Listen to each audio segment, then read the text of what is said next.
Welcome.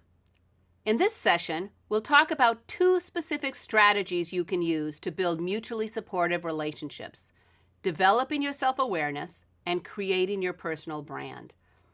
We'll begin with developing self-awareness. Self-knowledge matters for many reasons. Knowing our values helps us make some of the most important decisions we face in life: who to love, where to live, where to work, and how to spend the limited number of days that we have here on Earth. Knowing our strengths and weaknesses helps us make the most of our talents and work on improving our limitations. Knowing how we're perceived by others helps us understand the consequences of our behaviors on others at work and at home. Knowing our hot buttons and how we act under pressure helps us manage ourselves more effectively in stressful situations. Researchers at the global consulting and executive search firm Korn Ferry have found that leaders who are self-aware are more likely to be high-performing, to meet their business goals, and save on turnover costs. The costs of a lack of self-awareness can be high.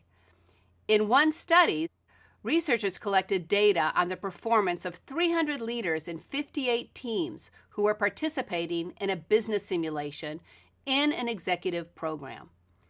They also collected data on how well the leaders' self-assessment of their personal contributions to their teams matched others' perceptions of them. The researchers found that when there was a large gap between the leaders' assessments and how others experienced them, the teams made worse decisions and had poorer coordination. Unfortunately, self-awareness seems to be in short supply in organizations.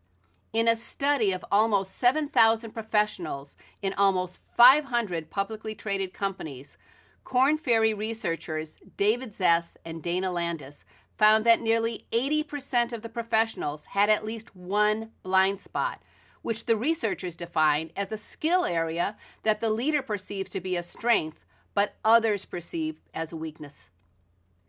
40% of the professionals they studied had at least one hidden strength, a skill area that a person perceives as a weakness, but others see as a strength. And having hidden strengths matters because it's hard to make the most out of a strength if you don't know you have it. Some of the biggest blind spots were in areas such as making tough people calls, demonstrating personal flexibility, getting work done through others, being too narrow, doesn't inspire or build talent, and doesn't relate well to others. When employees lack self-awareness, it hurts the bottom line. Zess and Landis tracked the stock performance of the 486 Fortune 500 companies over 30 months. They found that the companies that had the highest percentage of self-aware employees consistently outperformed the companies that had the lowest percentage of self-aware employees on return on revenue and other measures of company performance. Benjamin Franklin once said, "There are three things that are extremely hard: steel, a diamond, and how to know oneself." That said, there are several things you can do to develop self-awareness. You can take self-assessments such as the Myers-Briggs, Social Styles, or DISC to help you understand how you see the world, make decisions, and interact with others. These types of assessments are useful because they assume that we all have predictable and taken for granted ways of seeing the world, making decisions, and behaving in our everyday life. These assessments also assume that if we can understand our preferred styles and appreciate the preferred styles of others, we can see situations from a broader perspective, make better decisions, and gain support from more people than we could if we stayed stuck in our own worldview. You can find many free assessments online, including a free Kiersey-Bates assessment, which is similar to the Myers-Briggs framework. Another effective way to increase your self-awareness would be to get 360 feedback in which your boss, colleagues, and direct reports all complete an assessment for you. You can then compare how you're perceived by your boss or bosses, peers, and direct reports, and identify in which ways these groups see you similarly and differently. If your organization doesn't offer you 360 feedback, you can take it upon yourself to ask others to give you the feedback. You can ask them what your 3 greatest strengths are, as well as your 3 greatest weaknesses, and then compare their answers with your own perceptions of your strengths and your weaknesses. The point is that developing self-awareness is a critical life skill, and it can be systematically developed with effort. Understanding your values, styles, strengths, and weaknesses helps you be more appreciative of how you see and act in the world, as well as more appreciative of the many other ways of seeing and acting in the world. Self-awareness can help you create a plan of action for leveraging your strengths and correcting your weaknesses that can hold you and others back from achieving important goals. You may appreciate this quotation from Persian poet Rumi, who said, "Yesterday I was clever, so I wanted to change the world. Today I am wise, so I am changing myself." Now let's turn to creating your personal brand. In the late 1990s, management guru and former McKinsey consultant Tom Peters propelled the language of personal branding into the mainstream business press when he published the article, "The Brand Called You," in Fast Company magazine. Long before social media made it possible to craft an online presence through web pages, blogs, LinkedIn, Facebook, and Twitter, Peters reminded people that we each have a brand based on other people's perceptions of us, whether we like it or not, and we should take control over shaping how people perceive us. Today, there are over 300 books about personal branding listed on Amazon.com, all designed to help you create, package, and promote your personal brand. In his article, Peters boldly stated, regardless of age, regardless of position, regardless of the business we happen to be in, all of us need to understand the importance of branding. We are CEOs of our own companies, Me Inc. To be in business today, your most important job is to be head marketer for the brand called you. You're every bit as much a brand as Nike, Coke, Pepsi, or The Body Shop. His article, while controversial, was meant to be a wake-up call for people who believed their work would speak for itself. Keeping your nose to the grindstone and hoping people will notice your good work may have worked when people stayed in jobs for many years, long enough for others to get to know them well. But by the late 1990s, this was becoming an increasingly risky strategy because layoffs were becoming more common, pensions were disappearing, and lifetime employment was becoming a thing of the past. Quietly doing one's work and hoping someone would notice no longer guaranteed job or financial security. Now, if proactively crafting your brand doesn't appeal to you, keep in mind that you already have a brand, whether you like it or not. If you're on Facebook, Twitter, Snapchat, or other social media sites, you're already creating your brand by presenting yourself as you'd like to be seen, by choosing what to make public and what to keep private. But even without social media, the people you interact with are already making assumptions, true or not, about your interests, goals, knowledge, skill level, integrity, and readiness to handle a promotion or a challenging career opportunity. For example, researcher Susan Fisk and her colleagues found that people are likely to make assumptions about your warmth, for example, your kindness, your friendliness, your helpfulness, and your trustworthiness, as well as your competence, for example, your intelligence, knowledge, and abilities, within the first few minutes, even seconds, of meeting you.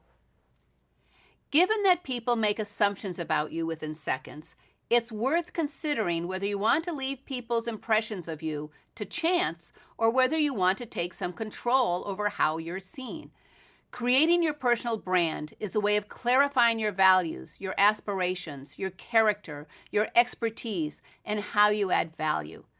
Your brand can be an anchor in a sea of change and opportunity. Your brand helps you understand which jobs bring out the best in you and which jobs are best filled by someone else. You don't want to be the best kept secret in your organization or field, nor do you want to make people guess what you want or what your interests and strengths are. It's your responsibility to let people know where and how you can make your best contributions. And your brand, if it's authentic as it should be, reflects the story of your life, your hope for your future, and the source of your strength. Listen to what Dartmouth professor Ella Bell has to say about authenticity. Although she's speaking to a network of women, her lessons are useful for everyone. As Professor Bell notes, our authentic selves come not only from understanding our strengths and our weaknesses, what she calls our good and bad, but also from our struggles, what she calls our ugly. Other researchers agree that every leader, and I'd say every person, has their crucibles, their periods in life when they face intense, sometimes traumatic, often unexpected moments that test their strength, their resilience, and their values. It could be the death of a beloved friend or family member. It could be a particularly rough childhood. It could be an illness. It could be a bankruptcy. It could be escaping a war-torn country. Or it could be a period of extreme self-doubt. It could be anything that tests what we're made of. It's these traumatic periods that teach us important lessons about how to face the inevitable challenges of life. Our crucible moments can teach us wisdom, judgment, strength, and compassion. Although we may not explicitly discuss or present our crucible moments in our brands, an authentic brand reflects the hard-earned lesson from these crucibles. And these lessons are how people connect to the most important parts of who we are and what we believe. Whether you want to consider yourself a brand is, of course, your own decision. But one thing is certain. How you present yourself to others matters because people's perceptions of you will determine whether you have an opportunity to make your best contributions, add value to your organizations, and reap the rewards of your efforts. Your brand is a promise you present to others based on an honest assessment of your values, character, knowledge, and expertise. To create your brand, Tom Peters recommends that you answer the following questions. What do I do that I'm most proud of? What do I do that adds remarkable, distinguished, distinctive value?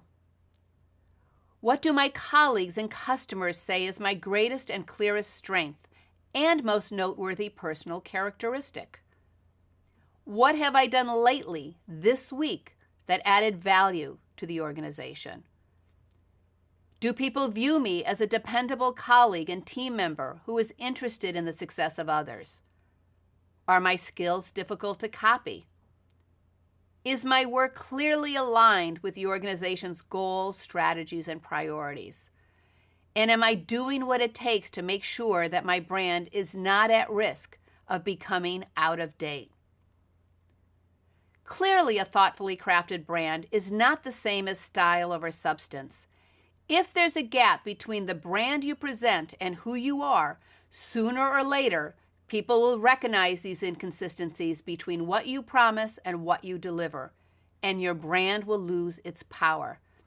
Remember that your brand is built on what other people say about you, not just what you say about yourself. So now you know more about the importance of developing self-awareness and creating your brand. In the next session, you'll learn how to be an energizer. I'll see you again soon.